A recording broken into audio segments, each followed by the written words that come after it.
Hello viewers, this is Jeyapradha, Assistant Professor, Department of Computer Applications. Today I am going to discuss about context switching in OS. Let's see the learning objective of the topics. First we have understand the basics of context switching, then we have analyze and demonstrate the working. Finally we have to evaluate the performance of context switching. So before go to the topic, OS is a software that manages computer hardware and software resources for computer programs.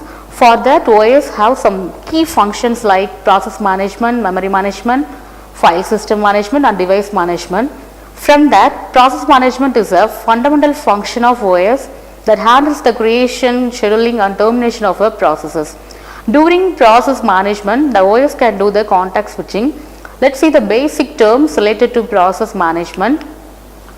A process is a dynamic entity representing a running program like its current activity or program counter, variables or resources.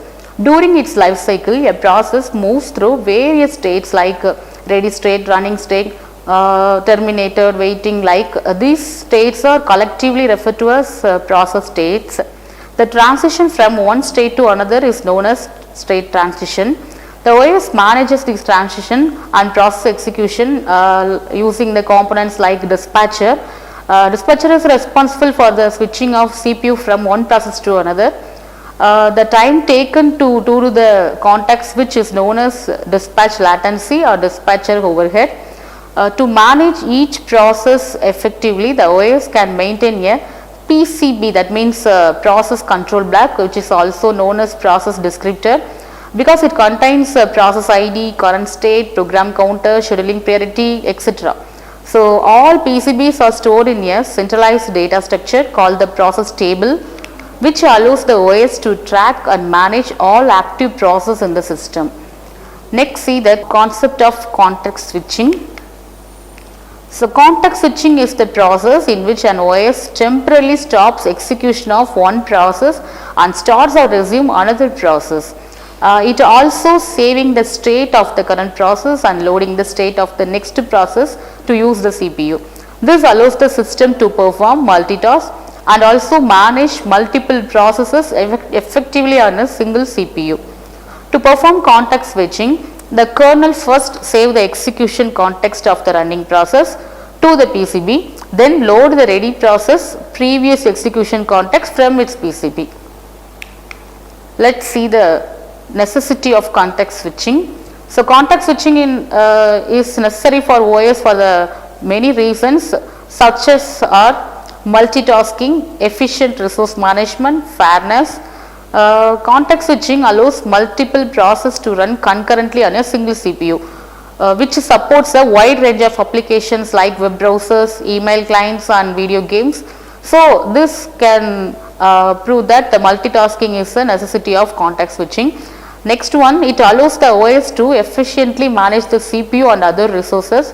For example, if one process is blocked waiting for the OS, the CPU or the operating system can switch to another process that can run while waiting for the IO to complete.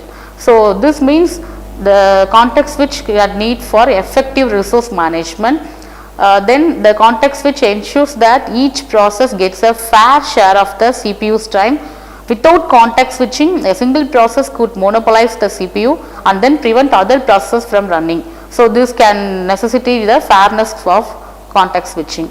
In addition to these reasons, context switching is also used in a number of other OS features like system calls, interrupts and scheduling. When a process makes a system call, the OS needs to switch the kernel mode to handle the request. Interrupts, when an interrupt occurs, the OS needs to switch the kernel mode to handle the interrupt. Scheduling, when the OS schedules a new process to run, it needs to switch the state of that process. This is also need a context switch. Let's see the working of context switching. When the CPU switches from one process to another, the OS performs the following steps. First, step 1, saves the state of the currently running process in its PCB. Second step, updates the process table with the current status of the process. Step 3, selects the next process to run from the ready queue using a scheduling algorithms. Fourth step, load the saved state of the selected process from its PCB, and the last step resumes its execution of the new process. The given diagram represents the current context switching of two processes P1 to P2 when an interrupt occurs in the ready queue of PCB. Let's see the diagrammatical explanation. As shown in the diagram, the CPU initially runs process 1 while process 2 remains in the ready state. If an interruption occurs or P1 requires input output necessary, it transits from the running state to the waiting state. Before this transition, a context switch saves P1's context like registers, program counter information into PCB block 1. Then the system loads the context of P2 from PCB block 2. Similarly, process P2 is switched out of the CPU to allow process 1 to resume its execution. P1's context is reload from PCB1 and restoring it to the running state, so it can continue from where it left over. Without this, the process would lose its previous state and restart from the beginning upon execution. So last one, the cost and performance evolution of context switching. The procedures of context switches are computationally intensive in nature. So a context switches consumes many CPU cycles since it requires saving or reloading the entire contents of two processes involved in the procedure. So while designing OS and choosing scheduling algorithms, one of the main aim to optimize the number of context switches. The context switch has a profound effect on the overall performance of the process management system. So performance can be enhanced if the process scheduler optimizes the number of context switches or the number of CPU cycles expended for process execution is higher than the number of CPU cycles used for context switches. At last, we came to conclusion. Context switching is essential for multitasking and resource management in modern OS, and it introduces some overhead. It benefits overrides the cost. So as applications grow more complex, efficient switching will become increasingly important with the future hardware and the software advancement expected to add enhanced performance and responsiveness. Thank you, viewers.